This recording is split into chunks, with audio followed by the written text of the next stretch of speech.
algumas pessoas, né? Pra quem pode, né, Edu? Exatamente. Do Panzi pro Pance. O Emerson Pansieri tá por aqui com as informações do Cruzeiro. Dia bem movimentado no Cruzeiro. Começou com a saída do Pedro Martins e terminou com uma solução caseira. Conta tudo pra gente, Panzi. Boa noite. Boa noite pra você, Léo, Edu Panzi, todo mundo que acompanha aqui a turma do Bate-Bola. Eu falo do Cruzeiro em nome de Betfair. Vem pro jogo, vem com a Betfair. O Pedro Martins, ele não é mais diretor de futebol do Cruzeiro. O comunicado às 17h35, ou seja, não tem muito tempo não, mas uma notícia que a gente vem acompanhando ao longo da tarde e entramos, inclusive, aqui na programação da Itatiaia para explicar que o Pedro Martins realmente estava fora do Cruzeiro. Deixa eu trazer o comunicado redigido pelo Clube Celeste. O Cruzeiro informa que Pedro Martins aceitou o convite para novo desafio profissional e não é mais o diretor de futebol da instituição. Agradecemos por todo o profissionalismo, dedicação e entusiasmo com os objetivos do clube. E aproveitamos ainda para desejar muito sucesso na sequência de sua trajetória. Com a saída de Pedro, Paulo André assume de maneira interina a função de diretor de futebol do Cruzeiro. Aliás, vale até destacar uma coisa, viu, Léo, que o Cruzeiro acaba também de chamar a imprensa para uma coletiva com o Paulo André. Então amanhã vai acontecer essa entrevista coletiva, vai começar 1h30 da tarde na Toca da Raposa 2. E aí o Pedro Martins está indo para o Vasco da Gama, está indo defender o time carioca, está indo ser diretor do time carioca e de forma interina o Paulo André assumindo essa função no Cruzeiro. A verdade é que já estava bem desgastada essa relação do Pedro Martins, eu digo, com a própria torcida, né, que questionava muito decisão tomada, contratação feita, demissão de treinador, contratação de treinador, e acabou que surgiu esse convite pelo comunicado do Cruzeiro, ele aceitou e agora vida nova para o ex-diretor. Edu Panzi, vamos começar pelo Pedro Martins, daqui a pouco a gente chega no Paulo André. O Pedro Martins colecionou, na minha opinião, altos e baixos aí no Cruzeiro.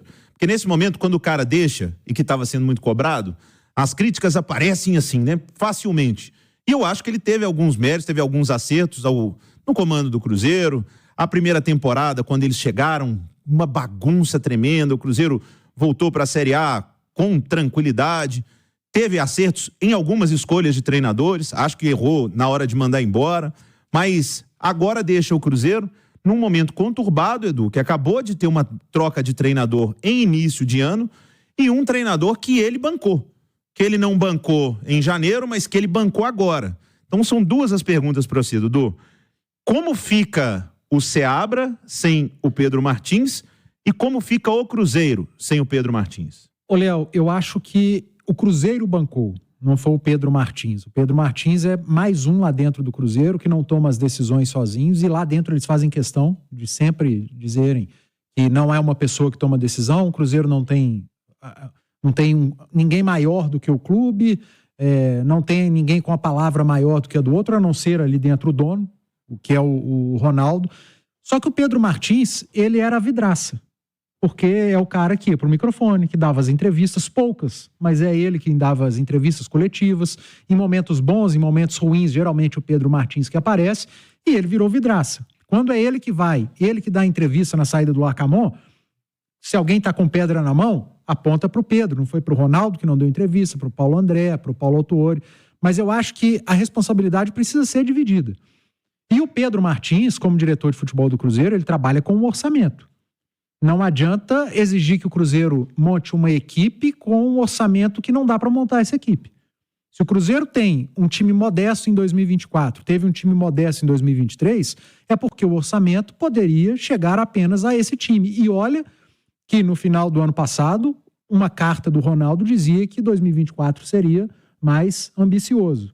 E, ao meu ver, até aqui não tem sido. Pelo menos em termos de desempenho, de resultado, não sei em relação à folha salarial, e aí se foi bem distribuído ou não esse pouco dinheiro que o Cruzeiro tem, e quando você tem pouco dinheiro você tem que ser competente, aí eu não vou apontar o canhão apenas para o Pedro Martins. Eu acho que todo mundo tem sua parcela de culpa. Agora, os altos e baixos aos quais você citou, o Pedro Martins, 2022 dele foi bom, Ele montou uma equipe que sobrou Ele não, né? A direção de futebol do Cruzeiro. Aí também divide, né? Exatamente. A gestão de futebol do Cruzeiro montou uma equipe que sobrou na Série B, foi campeã na Série B, conseguiu o acesso. 2023, por mais que tenha sido sofrido, o Cruzeiro subiu mais um degrau. Aliás, subiu 2 degraus, né? Ele permaneceu na Série A e voltou a uma competição continental. 2024, o que a gente dizia antes do Campeonato Mineiro? A obrigação do Cruzeiro, como equipe de Série A, é chegar à final do Campeonato Mineiro. O Cruzeiro chegou à final do Campeonato Mineiro com a melhor campanha da primeira fase. Só que teve, em meio a isso, alguns percalços. Um gigante na Copa do Brasil, a eliminação para o Souza, e outro que muita gente considerou vexame e que, sinceramente, o Cruzeiro perdeu o título para o Atlético, que é melhor, eu não vejo nenhum vexame nisso tudo. O Pedro Martins virou vidraça. Quando você vira vidraça, você quebra mais rápido que os outros. Mas a parcela de culpa precisa ser dividida entre todos que fazem parte da gestão de futebol do Cruzeiro. Ô, turma, informação importante da Prefeitura de Contagem sobre as obras contra as enchentes. Não precisa ser nenhum gênio, né? Para saber o que eu tô falando aqui agora. Todo ano tem chuva. Isso é certo, como 2 mais 2 são 4. E chuva forte gera problema. Em Contagem não é diferente. Mas olha, o bom é a gente saber que está tendo um cuidado especial da Prefeitura com esse período das chuvas. Eu vou te contar. Para evitar enchentes, Contagem está construindo bacias de contenção e fazendo obras de drenagem e saneamento. Um bom exemplo são as avenidas Pio 12 e Maracanã. Se você já passou por lá, você já viu. A Prefeitura já fez muita coisa em Contagem, mas ainda tem muito trabalho para ser feito. E tem mais, o trabalho segue em projetos de outras bacias e galerias. E essa luta não pode parar. 6h14, sobre o Pedro Martins, para devolver para o Pance, quero saber sobre como o Paulo André vai assumir essa situação.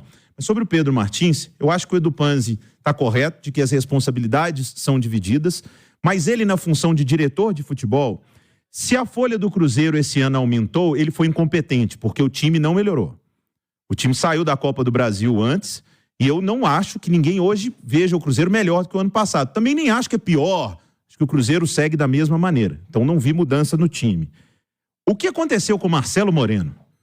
Que foi inscrito no BID, nem em campo entrou. Por que ele foi inscrito no BID?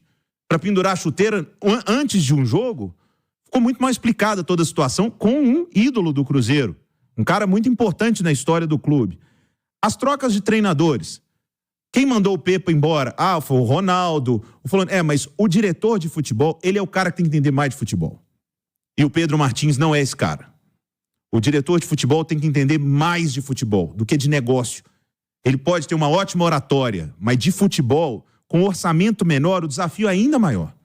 Montar time com orçamento grande é fácil. Ou melhor, não vou dizer isso, fácil. É menos difícil.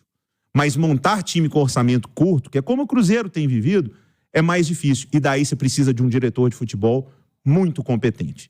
Tomara que o Cruzeiro faça boas escolhas a partir de agora. Porque nos últimos tempos, tudo aquilo que o Cruzeiro dizia sobre o planejamento, sobre organograma, sobre tomadas de decisão, com a SAF, que seria diferente, não está sendo tão diferente, não. Ô Pance, como que o Paulo André vai fazer agora, já que o Paulo André ele se divide entre o Valladolid e o Cruzeiro? Porque um diretor de futebol, ele não trabalha só indo lá contratar um jogador, não. Ele tem trabalho no dia a dia no clube. Sim. Então o Paulo André vai viver o dia a dia do clube do Cruzeiro. E como é que fica o Valladolid? Ô, Léo... É uma boa pergunta, né? É uma ótima pergunta e acho que é uma pergunta que vai ser, inclusive... Para amanhã, né? Para abrir a coletiva. Eu vou trazer a minha, vamos colocar assim, experiência na cobertura do Cruzeiro. Onde que o bicho tá pegando? Onde que é a emergência? É no Cruzeiro, não é no Valladolid. O Valladolid tá bem lá na Espanha, tá ganhando jogo, segundo colocado se não tiver errado. Lucas Oliveira virou volante. Tá tudo beleza lá, ué. Então, agora é hora de focar os esforços no Cruzeiro, que tá vivendo um momento delicado. Depois da perda do título mineiro, o Cruzeiro teve ali uma vitória em cima do Botafogo, teve aquele segundo tempo bom contra o Fortaleza, mas é um momento delicado do clube, né? Com algumas decisões, algumas escolhas, então vai ter que dar... Por exemplo, será que vai dar moral pro Seabra? Será que vai abraçar o Seabra? Tudo isso tem que ser questionado para ele, porque agora é a grande missão. Por exemplo, fazer também esses atletas entenderem o momento do Cruzeiro, que precisa desses atletas estarem ainda mais dedicados ao clube, é o papel do diretor de futebol. Odu, como é que você imagina o Paulo André assumindo esse dia a dia, sendo que ele tem um cargo superior no Cruzeiro, né? Ele é head ali do Ronaldo, da empresa do Ronaldo, cuida dos 2 clubes. Aí ele vem focar no dia a dia do Cruzeiro. E além disso, a situação com o Seabra, o Panzi falou, será que vão dar moral pro Seabra? Você acha que tem chance? Você acha que ele tá balançando no Cruzeiro por causa da saída do Pedro Martins?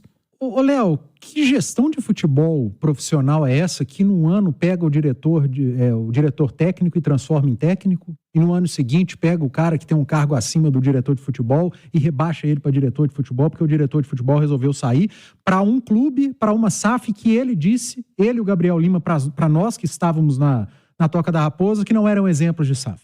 E agora ele foi para o Vasco. Ele disse com todas as palavras. O Cruzeiro é o exemplo para eles de SAF, de gestão, não é como outras SAFs, aí citou Vasco, etc., e está indo para o Vasco. Que recado a gestão do Cruzeiro passa para o seu torcedor de profissionalismo se está agindo dessa maneira? Eu estou assustado, porque eu imaginava que o problema maior do Cruzeiro fosse campo, fosse comissão técnica, fosse atleta. E eu estou vendo que o problema do Cruzeiro vai além do campo. O problema do Cruzeiro está na gestão também.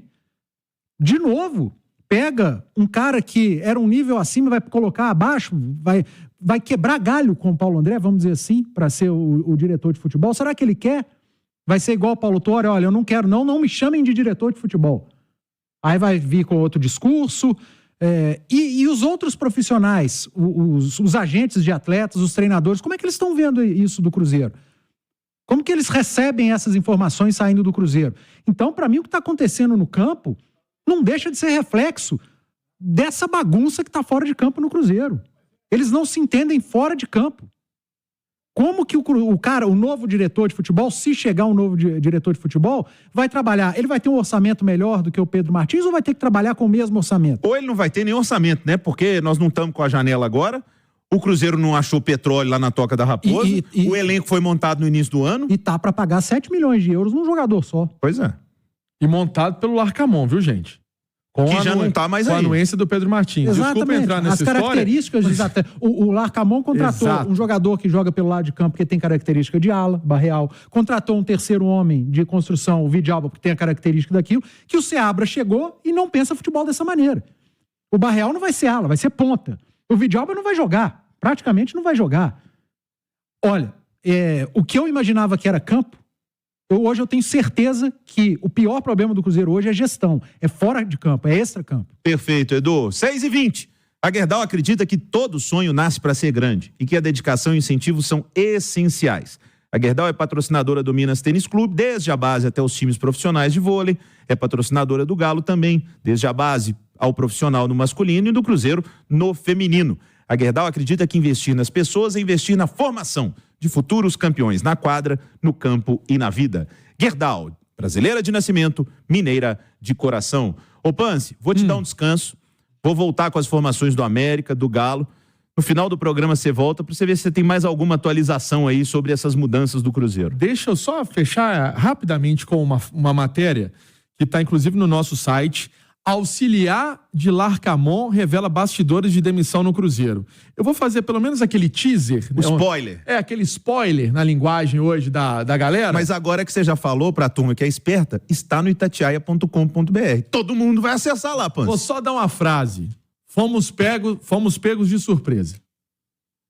A turma do Larcamon. A turma do Larcamon. O Larcamon já falou ontem. A mesma frase do Pepa. E a mesma frase do Filipão. Até o Filipão falou que ele foi pego de surpresa com a demissão.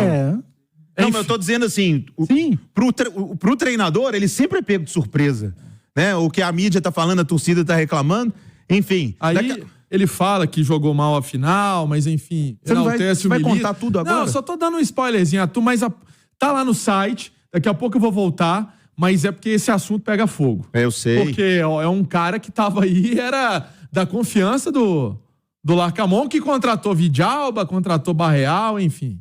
Eu volto. 6, o Emerson Pansieri. Seguimos aqui naquele plantão para saber quem será o diretor de futebol do Cruzeiro. Óbvio, de forma interina, Léo, eu ia falar o Pedro Martins, não é Paulo André. O Paulo André amanhã, inclusive, vai conceder essa entrevista e vai trazer esse ponto de vista dele, o que vai fazer, como que o Cruzeiro vai trazer esse profissional. Até tem uma matéria aqui, 2 anos, 3 meses e 22 dias. Foi o tempo do Pedro Martins no Cruzeiro. A matéria é: Fábio, Vitor Roque, queda de técnicos. Relembra polêmicas de Pedro Martins no comando do Cruzeiro. Enfim, tem uma matéria aqui assinada pelo Léo Gimenez e pelo Bruno Furtado, tá no nosso site da Itatiaia, mas o Cruzeiro segue nessa situação aí de buscar esse profissional. Lembrando que tem jogo contra o Vitória, hoje teve treino, e uma boa, por exemplo, opção, quem sabe pro meio campo do Cruzeiro, quem sabe o garoto Japa, voltando a ser relacionado, que quando saiu do time, tava bem, Léo. Tava sim, ótima notícia, retorno do Japa pro time do Cruzeiro.